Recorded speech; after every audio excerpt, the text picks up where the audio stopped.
अन्नदाता, नीत तुम्हारा अन्नदाता, पग पग पर है संग तुम्हारे अन्नदाता। लहू किसानों का बन के पसीना सींचता है धरती का सीना, मेहनत का तेरी हक दिलवाने, नई तकनीक नई खोज बताने।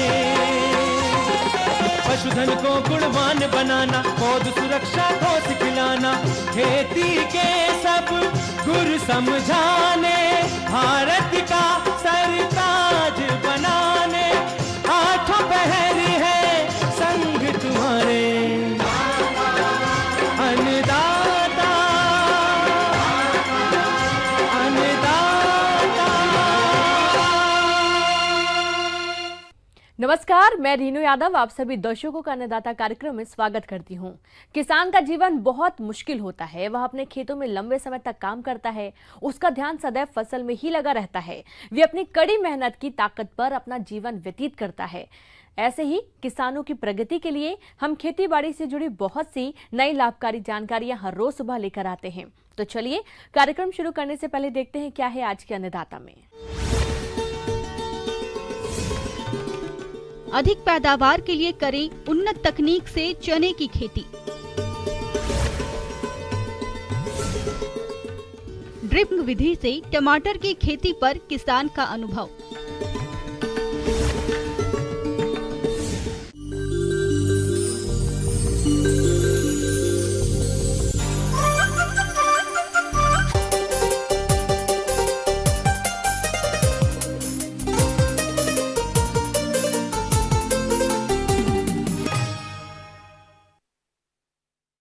चना की खेती हमारे प्रदेश के सिंचित और असिंचित क्षेत्रों में की जाती है और जो किसान चने की बुवाई करना चाहते हैं उन्हें इसकी खेती से अधिक पैदावार मिले, इसके लिए चने की कौन कौन सी उन्नत किस्मों का चयन कर बुवाई करें, इस बारे में जानकारी दे रहे हैं कृषि विज्ञान केंद्र कुनेड़ा के विषय विशेषज्ञ डॉक्टर राम प्रताप यादव।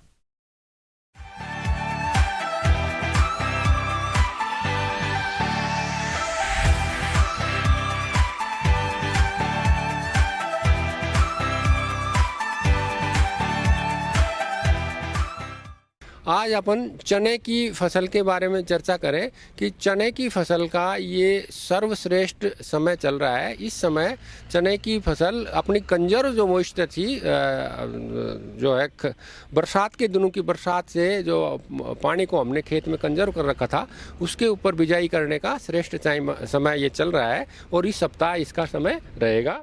किसान भाइयों, चने की अच्छी उपज मिले इसके लिए खेत की तैयारी किस तरह से करें और फसल की अच्छी बढ़वार हो सके, इसके लिए कौन सा उर्वरक लें और कितनी मात्रा में प्रयोग करें, वो इस प्रकार से है। जैसा कि ये दलहनी फसल है, जड़ों के अंदर गांठ बनती हैं, तो नाइट्रोजन की जो मात्रा वो 15 से 20 किलोग्राम प्रति हेक्टेयर स्टार्टर डोज, यानी कि शुरुआत में एक बार जामन लगाने के लिए इसका 15 से 20 किलोग्राम चाहिए। और इसके अलावा फास्फोरस जो पोटास है वो 40 किलोग्राम प्रति हेक्टेयर और पोटास जो है वो भी 40 किलोग्राम प्रति हेक्टेयर की दर से अपन बिजाई के टाइम दे दें तो हमारी फसल जो है अच्छी पैदावार देने की स्थिति में रहती है।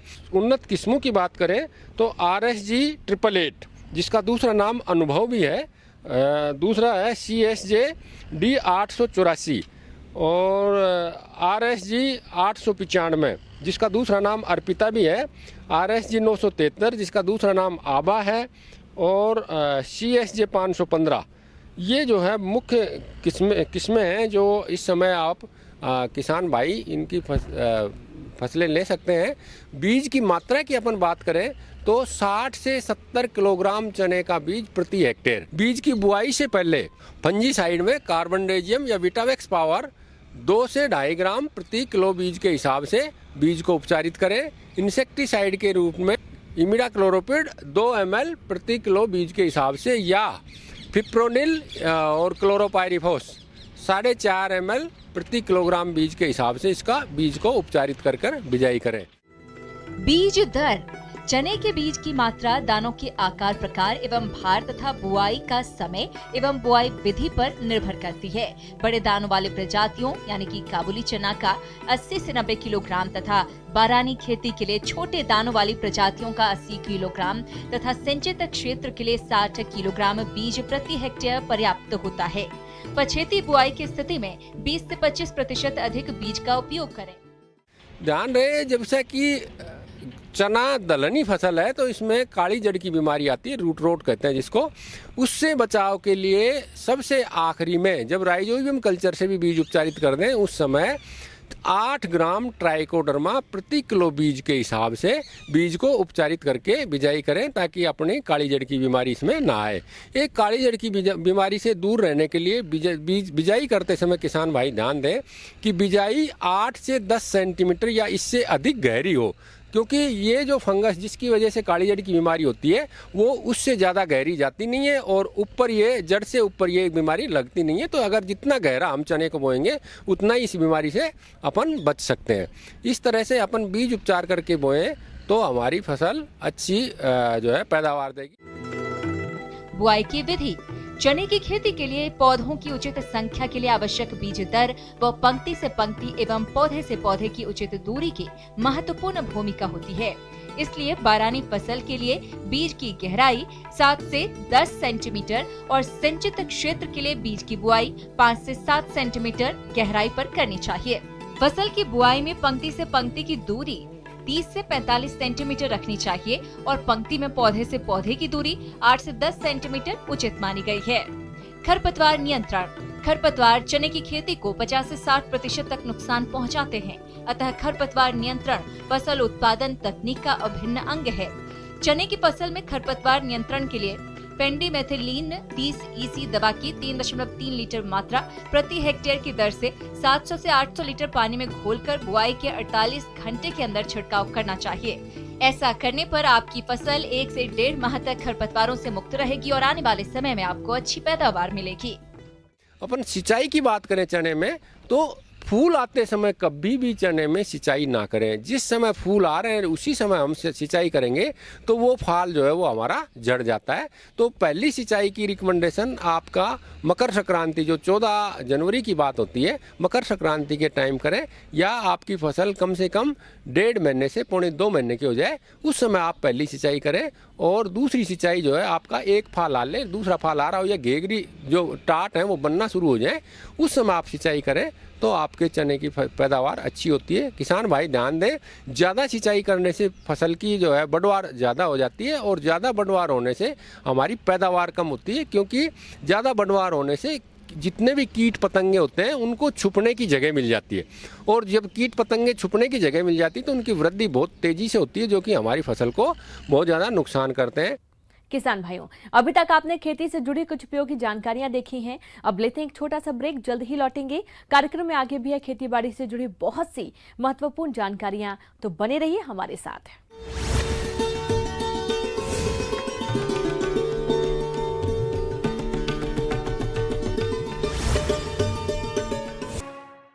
ब्रेक के बाद एक बार फिर से आप सभी दर्शकों का अन्नदाता में स्वागत है।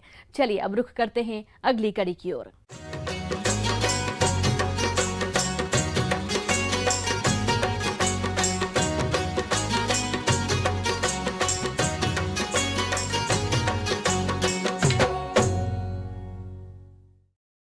हमारे अनेक किसान भाई परंपरागत तकनीक से टमाटर की खेती करते हैं, जिसमें सिंचाई जल तो अधिक लगता ही है, साथ ही साथ खरपतवारों का भी अधिक प्रकोप होता है। इसी बात को ध्यान में रखते हुए प्रगतिशील किसान विनोद कुशवाहा ने ड्रिप और मल्चिंग विधि से टमाटर की खेती कर रहे हैं। तो वह फसल से अच्छा उत्पादन प्राप्त करने के लिए कौन कौन से जरूरी कार्यों को करते हैं, आइए जानते हैं उनके अनुभव। अभी अपने खेतों में टमाटर की फसल के बारे में आपको जानकारी दे रहा हूँ। मैंने टमाटर की फसल लगाई है, उसमें ड्रिप लगाई है, पन्नी मल्चिंग करवाई है। सबसे पहले मैं बीजों का चयन करता हूँ। मैं ये ध्यान रखता हूँ कि बीज अच्छे किस्म के हों। जो मैंने बीजों का चयन किया था वो उच्च किस्म के बीज होते हैं। ये कंपनी पहले से ही इनका बीज उपचार करके अच्छे से भेजती है। इसके लिए पहले अपने खेतों में छोटी छोटी क्यारी बनाता हूँ, 5 फीट चौड़ी, कम से कम 8 फीट लंबी क्यारी को तैयार करता हूँ, जिसके छोटे छोटे कंकर निकाल के बारीक मिट्टी तैयार करके और मजदूरों के द्वारा छोटी छोटी नाली बनाकर मैं बीजों को बुवाई करता हूँ। इस प्रकार नर्सरी तैयार करता हूँ। फिर मैं ध्यान रखता हूँ कि जैसे ही पौधा निकले तो उसके मैं निगरानी रखता हूँ कि इसमें कीड़े मकोड़े का प्रकोप तो नहीं है। किसान भाइयों, टमाटर की फसल से अधिक उत्पादन प्राप्त करने के लिए खेत की तैयारी और उर्वरकों का उपयोग करते हुए ड्रिप मल्चिंग को खेत में कैसे बिछाना है, इसकी जानकारी लेते हैं खुद इसी प्रगतिशील किसान से। तब मैंने अपने खेतों में ऐसी जगह का चयन किया जिस पर पानी का भराव ना हो और टमाटर की अच्छी फसल हो। मैंने भूमि चयन करने के बाद मैंने उसमें 2 बार कल्टीवेटर से जुताई की, जिससे क्या मट्टी उखली हो गई और अच्छी तरह हक गई। फिर मैंने एक बार रोटोवेटर से उसकी हकाई की, जिससे क्या कि मट्टी बहुत ही बारीक और अच्छी हो गई। फिर उसमें मैंने सिंगल सुपर फास्ट 3 बोरी डाला। सिंगल सुपर फास्ट डालने के बाद मैंने फिर इसमें एक बार कल्टीवेटर से उसको अच्छी तरह मिलाकर फिर उसमें बरे निकाले। बरे निकालने के लिए मैंने कल्टीवेटर की पीछे की 2 पांसों में जो लोहे की प्लेट आती है उससे बांधकर मैंने बरे निकाले। बरे कम से कम 1.5 फीट चौड़े होने चाहिए, जिससे क्या होता है कि दूरी अच्छी बने और बीच में चलने में भी बहुत आसानी रहती है। ड्रिप बिछाने के लिए सबसे पहले क्या है 2 इंची कास्ते का पाइप लिया, जहाँ से मेरे बरों का स्टार्टिंग होती है वहाँ पर मैंने उनको आड़ा करके बिछाया। फिर उसमें मैंने मजदूरों के द्वारा मल्चिंग का ड्रिप का पाइप एक एक करके एक पाल पर बिछाया गया हुआ है। वो बहुत ही आसानी से बिछ जाता है, जो रोल आता है 80 से बिछ जाता है। फिर मैंने जब ड्रिप पार के ऊपर ड्रिप बिछाने के बाद जो मल्चिंग की पन्नी होती है, मजदूरों के द्वारा एक मजदूर आगे आगे खोलते जाता है और 2 मजदूर उस पर बगल से मिट्टी चढ़ाकर दबाते चले जाता है, जिससे क्या होता है वो हवा आए तो उड़े ना, वो अच्छी से दबा कर वहाँ पर सेट हो जाए। मैं ये विशेष ध्यान रखता हूँ जो ब्लैक कलर का पोर्शन होता है वो ज़मीन से चिपका हुआ, मतलब नीचे वाली सतह में होना चाहिए, और जो सिल्वर पोर्शन हो वो ज़मीन से ऊपर होना चाहिए, मतलब ऊपर साइड होना चाहिए, जिससे क्या सूर्य के प्रकाश की किरणें पड़े तो रिफ्लेक्ट होके तो जो अपना खरपतवार उगता है उसको वहीं के वहीं दबा दे। किसान भाइयों, टमाटर की आधुनिक तकनीक से खेती करने के लिए पौध का उपचार कर रोपाई करते समय कौन कौन सी बातों का ध्यान रखें, इसकी जानकारी कुछ इस प्रकार से है। पौध को उखड़वाता हूँ तो मजदूरों से ये विशेष करके मैं बोल देता हूँ कि जब पौध को उखाड़ो तो उसको जमीन से जड़ से पकड़ कर उखाड़ें कि वो बहुत आसानी से उखड़ जाए, ना कि जड़ टूटे और ना ही उसका तना टूटे। पौध तैयार हो जाए तो मैं उसको उखाड़ने के बाद मैनकोडाइन प्लस कार्बन डाइऑक्साइड में उसके जड़ों का उपचार करता हूँ, जिससे क्या जड़ों में कोई भी प्रकार का कीट या फंगस ना लगे। फिर जो मैंने गड्ढे की दूरी जो की थी 10 इंच चौड़े दूर और 1.5 फीट लंबाई से गड्ढे की दूर करी, तो इस प्रकार मैंने कतार से कतार की दूरी 1.5 फीट रखी और पौध से पौध की दूरी 10 इंच दूर रखी। इस प्रकार मैंने हर गड्ढे में एक एक पेड़ लगाता गया और मैंने इस प्रकार टमाटर की पौध की रोपाई की। मैंने विशेष ध्यान ये रखा कि टमाटर के रोप का जब मैं रोपाई करूँ तो मौसम ठंडा हो और गर्मी ना हो। तो मैंने समय 3 बजे से 4 बजे के बीच में टमाटर की पौध की रोपाई की और शाम को 9 बजे रात्रि में मैंने ड्रिप से आधा घंटा पानी छोड़ दिया, जिससे कि अगर टमाटर के पौध ज़मीन से पन्नी से चिपकी नहीं और जलते नहीं है। तो इस प्रकार मैंने पौधों की रोपाई करी मजदूरों के द्वारा। ड्रिप में एक वेंचुरी लगी हुई होती है, जिसके द्वारा हम खाद और उर्वरक की मात्रा पौधों तक पहुंचाते हैं। वेंचुरी का उपयोग यह रहता है कि उसमें कम मात्रा में अच्छी किस्म के खादों को हम वेंचुरी के द्वारा पानी में डालकर हम पौधों तक पहुंचा देते हैं। वेंचुरी से क्या करते हैं कि एक डिब्बा लेते हैं या आप टंकी भी ले सकते हैं, उसके में खाद को घोलकर वेंचुरी का पाइप उसमें डालकर छोड़ दो, तो जिससे क्या होता है कि पानी चलता रहता है और थोड़ी मात्रा में वेंचुरी के द्वारा खाद उसमें अपने पौधे तक पहुंचता रहता है जब तक पानी चलता रहे। मैं ये ध्यान रखता हूँ वेंचुरी में कि अपनी फसल को किस 15-15, 20-20 दिन के अंतराल में खादों का मैं उपयोग करता रहता हूँ और मैं देखता रहता हूँ कि कब मेरी फसल को कब खाद लगना है और कब उसके उपयोग करना है। इसके अलावा ड्रिप और मल्चिंग विधि से टमाटर की खेती करने पर इस किसान को किस तरह से लाभ मिलता है, इसकी जानकारी लेते हैं खुद इसी किसान से।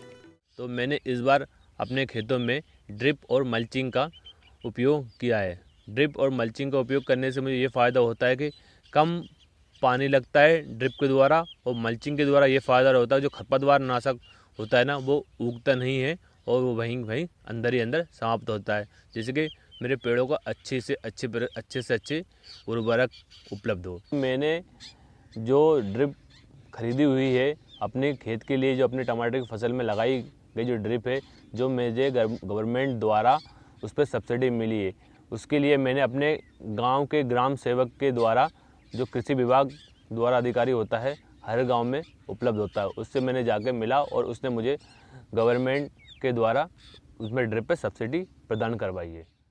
आगे और भी खेती बाड़ी से जुड़ी बहुत सी रोचक जानकारियां, पर यहाँ पर रुकेंगे एक और छोटे से ब्रेक के लिए। जल्द हाजिर होते हैं।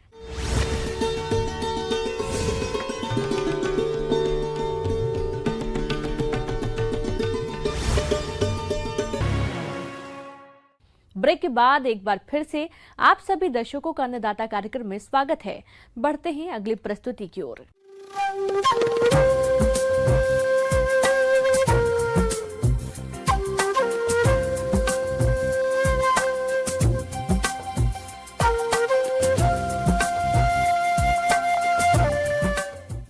मौसम के अनुसार प्रबंधनों टिकी आपकी खेती बाड़ी, और इसलिए मौसम पूर्वानुमान और उस पर आधारित साप्ताहिक कृषि सलाह इस प्रकार है।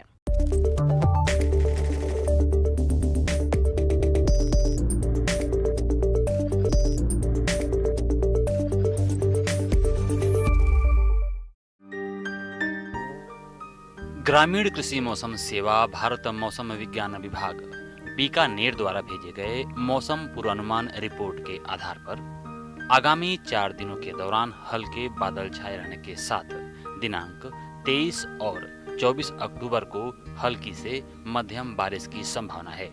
इस दौरान अधिकतम तापमान 32 से 35 डिग्री सेल्सियस और न्यूनतम तापमान 18 से 20 डिग्री सेल्सियस के मध्य रहने की संभावना है। इस दौरान परिवर्तनशील दिशा से मध्यम गति की हवाएं चलने की संभावना है।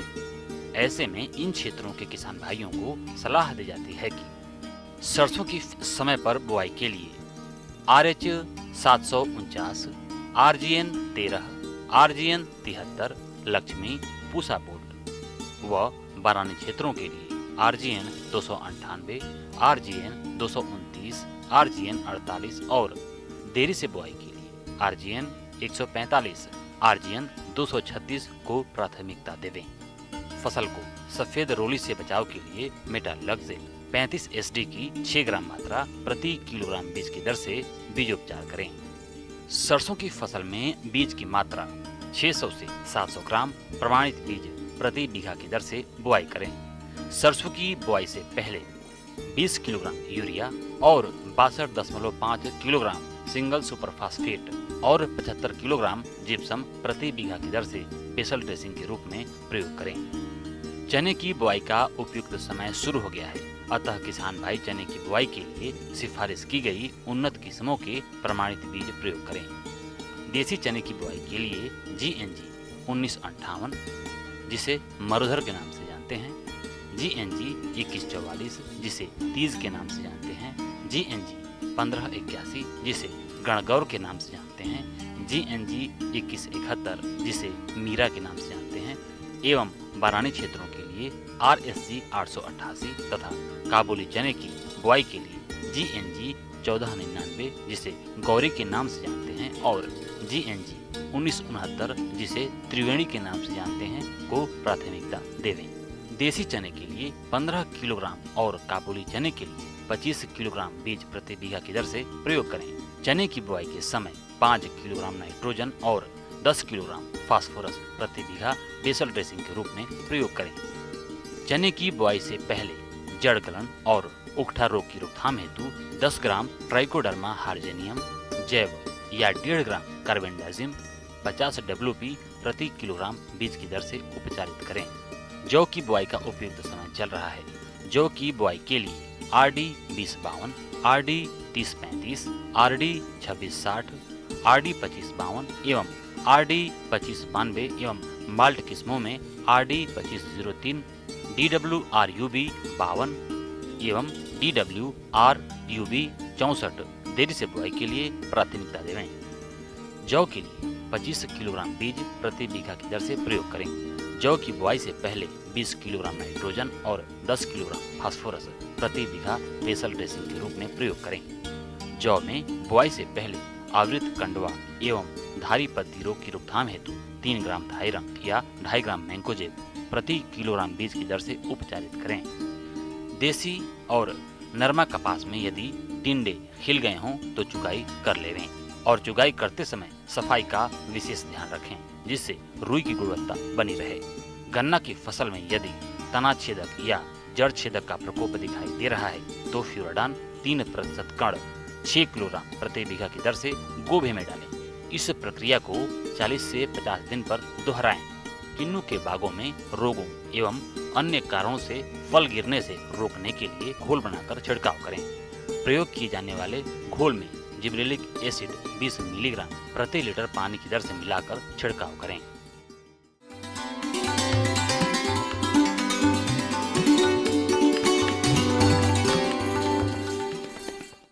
अन्नदाता हेल्पलाइन निःशुल्क फोन संपर्क सेवा के माध्यम से आपके द्वारा पूछे गए प्रश्नों में से 1 या 2 महत्वपूर्ण प्रश्नों को हम अपने कार्यक्रम में शामिल करते हैं और इसी के तहत आज का चयनित प्रश्न और उसका जवाब इस प्रकार है। आज की अन्नदाता हेल्पलाइन में हमने जिस प्रश्न को शामिल किया है उसे पूछा है गांव कोलार, जिला जालोर के विजय शंकर ने। आपने गुणवत्ता युक्त सब्जी उत्पादन के बारे में जानकारी चाहिए है, तो इसके लिए देखिए कार्यक्रम का यह अंश। हर कोई अपने खान पान में सब्जियां शामिल करता है, लेकिन आज के दौर में अच्छी क्वालिटी की सब्जियां नहीं मिलती हैं, क्योंकि इसे उगाने में तमाम तरह के रसायनों का प्रयोग किया जाता है। आज हम उन किसानों को यही बताना चाह रहे हैं कि वे कम से कम रसायनों के प्रयोग से भी बड़ी आसानी से सब्जियां उगा सकते हैं और उपभोक्ताओं तक अच्छी सब्जी पहुंचा सकते हैं। सब्जियों में रस चूसने वाले और फल खाने वाले कीट अधिक नुकसान पहुंचाते हैं, तो सबसे पहले ऐसे उपायों पर चर्चा करते हैं जिन्हें अपनाने से इन कीटों का फसल पर प्रकोप होगा ही नहीं या बहुत कम होगा। तो सबसे पहले बीज के चयन पर ध्यान दें। बीज किसी प्रमाणित संस्था से लें। अगर आप घर का बीज लगा रहे हैं तो उसे कीटनाशकों से उपचारित अवश्य कर लें। कीटनाशकों में आप इन रसायनों का प्रयोग कर सकते हैं।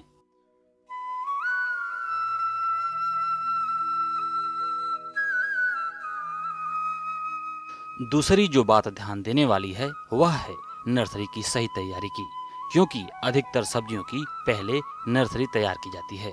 तो जब आप नर्सरी तैयार करें तो बीज उपचार के अलावा मिट्टी का उपचार भी जरूर करें। मिट्टी का उपचार करने के लिए फार्मेलिन लें और 100 लीटर पानी में 1 लीटर के हिसाब से घोल तैयार करें और 1 वर्ग मीटर एरिया में 5 लीटर घोल का छिड़काव करें और पॉलीथीन से 3 से 4 दिनों के लिए ढक दें और पॉलीथीन हटाने के 4 से 5 दिन बाद बीजों की बुआई करें। यह कार्य थोड़ा महंगा पड़ता है। अगर यह नहीं कर पा रहे हैं तो आप 5 ग्राम फोरेट प्रति वर्ग मीटर में प्रयोग करके नर्सरी तैयार कर सकते हैं। इसके अलावा नर्सरी बेड के ऊपर आप जाली का भी प्रयोग कर सकते हैं। इससे भी कीट नियंत्रण होता है। अब जब हम खेत में रोपाई करते हैं या बुआई करते हैं, वहां सबसे पहले जुताई करके खेत को 10 से 15 दिनों के लिए छोड़ दें। उसके बाद रोपाई या बुआई करें।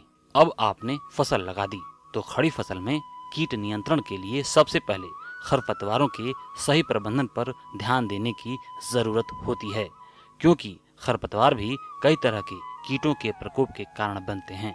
इन सभी तकनीकों को अपनाने के बावजूद अगर फसल में कीट दिखाई दें तो तुरंत रासायनिक कीटनाशकों का स्प्रे नहीं करें, क्योंकि खड़ी फसल में रसायनों का प्रयोग अधिक नुकसानदायक होता है। यहाँ आपको बिना रसायनों के कीट नियंत्रण करना है, जिसमें सबसे पहले आप नीम तेल का छिड़काव कर सकते हैं।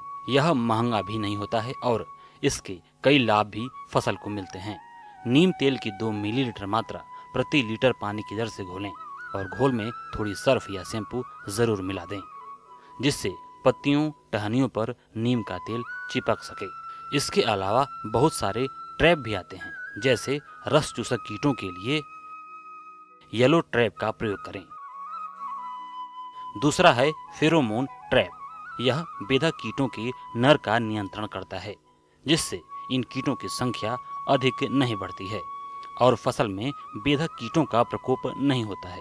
इसके अलावा आप लाइट ट्रैप भी लगा सकते हैं। ये सभी ट्रैप बाजार में आसानी से आपको मिल जाएंगे या इसे आप चाहें तो खुद घर पे ही बना सकते हैं। किसान भाइयों, आप चाहें तो फसल के चारों तरफ गेंदा की फसल भी लगा सकते हैं। ऐसा करने से बेधक कीट गेंदा की फसल पर आएंगे और इस पर आप कीटनाशकों का स्प्रे करके इनका आसानी से नियंत्रण कर सकते हैं। आपको मुख्य फसल पर स्प्रे भी नहीं करना पड़ेगा।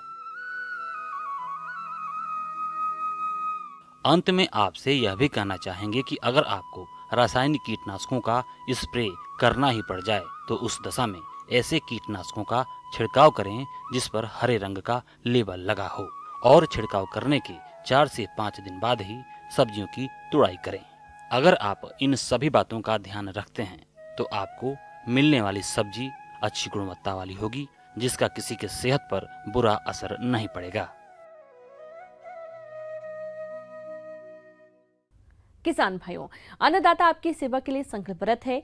कृषि संबंधित समस्या एवं सुझावों के लिए आप हमें इस पते पर संपर्क कर सकते हैं।